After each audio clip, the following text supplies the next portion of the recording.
के सुहागिन। मोतियन चौक पुरावा हो सब मिल के सुहागिन। धीरे धीरे गोड़वा दबावा हो सब मिल के सुहागिन। धीरे धीरे गोड़वा दबावा हो सब मिल के सुहागिन। धीरे धीरे गोड़वा दबावा हो सब मिल के सुहागिन।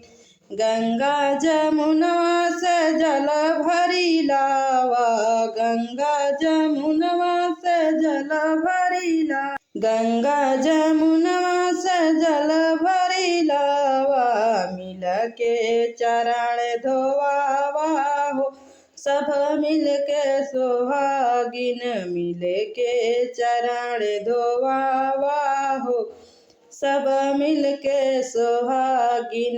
धीरे धीरे गोड़वा दबावा हो सब मिल के सुहागिन।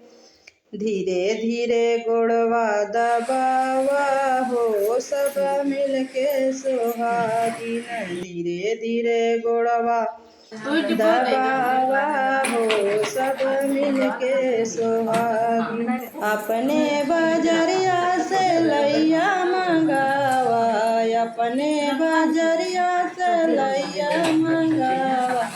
अपने बजरिया से लैया मंगावा। 14 कूड़ा लगावा हो सब मिल के सुहागिनी। 14 कूड़ा लगावा हो सब मिल के सुहागिन। धीरे धीरे गोड़वा दबावा हो सब मिल के सुहागिन। धीरे धीरे गोड़वा दबावा हो सब मिल के सुहागिन। मालिन के घरवा से फूलवा ले आए, मालिन के घर से फूलवा ले आए। मैया के आसन सजावा हो सब मिल के सुहागिन। मैया के आसन लगावा हो सब मिल के सुहागिन। धीरे धीरे गोड़वा दबा, धीरे धीरे गोड़वा दबावा हो सब मिल के सुहागिन। धीरे धीरे गोड़वा दबावा हो सब मिल के सुहागिन। गैली बजाज घर सिंदूरा लियाए, गैली बजाज घर सिंदूरा लियाए। मैया के मंगिया भरावा हो सब मिल के सुहागिन। मैया के मंगिया भरावा हो सब मिल के सुहागिन। मैया के मंगिया भरावा हो सब मिल के सुहागिन। धीरे धीरे बिंदिया सजावा हो सब मिल के सुहागिन। मैया के बिंदिया लगावा हो सब मिल के सुहागिन।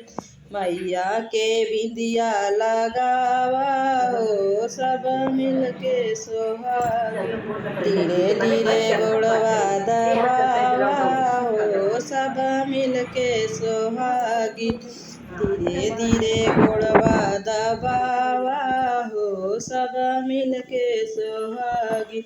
धीरे धीरे गोड़वा दबावा हो सब मिल के सुहागिन। मिल सब मिल के सुहागिन।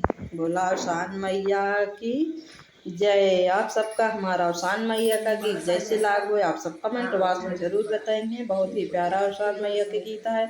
रंजना देहाती लोकगीत में आप सबका स्वागत है। आप सब हमारा सपोर्ट करेंगे। आपके सपोर्ट की, आपके प्यार, आपके दुलार की मुझे बहुत ज़रूरत है। जैसे आप लोगों ने सबको आगे बढ़ाया है वैसे हमें भी आप लोग आगे बढ़ाइए। अपना प्यार दुलार देते रहिए। जय माता दी, जय औसानी मैया की। राधे राधे। आप सब मेरा सपोर्ट करिए। रंजना देहाती लोकगीत में आप सबका स्वागत है।